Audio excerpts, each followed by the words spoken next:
On est présentement ignoré par le gouvernement. Il faut comprendre la raison pour laquelle on fait ça. Ça va faire partie de la nouvelle étiquette respiratoire. Je pense que la façon la plus simple d'approcher le port du masque, c'est de se dire qu'on doit le porter en tout temps. Le masque, c'est utile pour le patient qui est malade. Je le porte tout le temps, dans les marchés publics, quand je suis pas capable de respecter le 2 mètres. Là. Grâce à ça, les gouvernements nous contrôlent. Mettez-vous un masque. C'est qu'ils ont réussi à faire accepter par une majorité de moutons le masque que portaient les esclaves il y a 2 siècles de cela. C'est génial. C'est pas bien juste que je veux aller à l'encontre de la santé publique.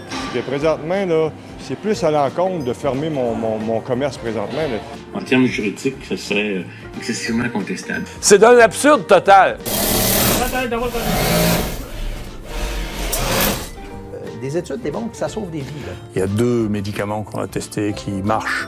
La chloroquine d'un côté et d'autre part le Remdesivir qui est un médicament qui n'est pas un médicament de Gilead, qui n'est pas manufacturé, qui n'est pas un médicament disponible. Mettons que tu dis à 1% de la population qui a cru ce patente-là.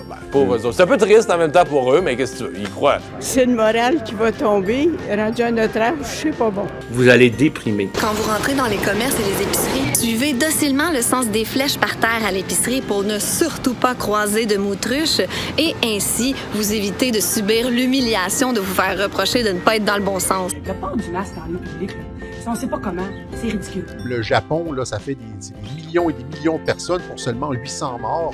On se rend compte que le taux de mortalité, c'est comme la grippe. Non, je pense pas qu'on exagère. On s'entend que les faits leur donnent pas raison. Eh bien, il n'y a eu aucun décès là, lié à la COVID-19.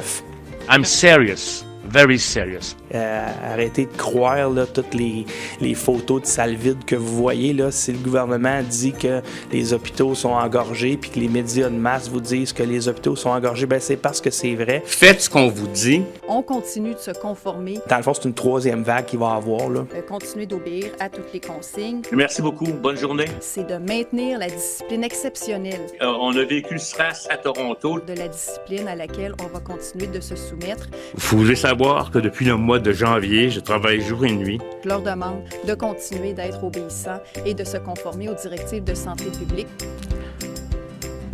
Comme je l'ai dit, mais le mot-clé, c'est vraiment la discipline. Si on est docile et si on est discipliné. Moi, je me trouve très docile. M'excuse encore. Je l'écoute, là, comme si c'était ma mère. C'est un virus qui est pas plus virulent qu'une grippe. C'est OK. Là, on est rendu dans des théories du complot débiles à ce point. Il y a de la grosse négligence qu'il y a eu. Les gens sont morts avec le COVID, mais pas nécessairement du COVID. Et on voit le gouvernement du Québec s'accrocher à la loi des mesures d'urgence en tentant de voter une loi à l'Assemblée nationale. Ça n'a jamais été mon intention. Vive nos chaînes!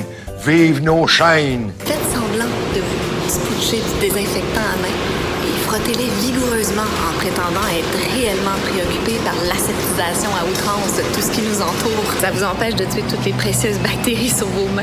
Elle nous donne un taux de mortalité de 0,08, donc pratiquement beaucoup moins qu'une grippe. Portez vos masques, vous en aurez besoin bientôt.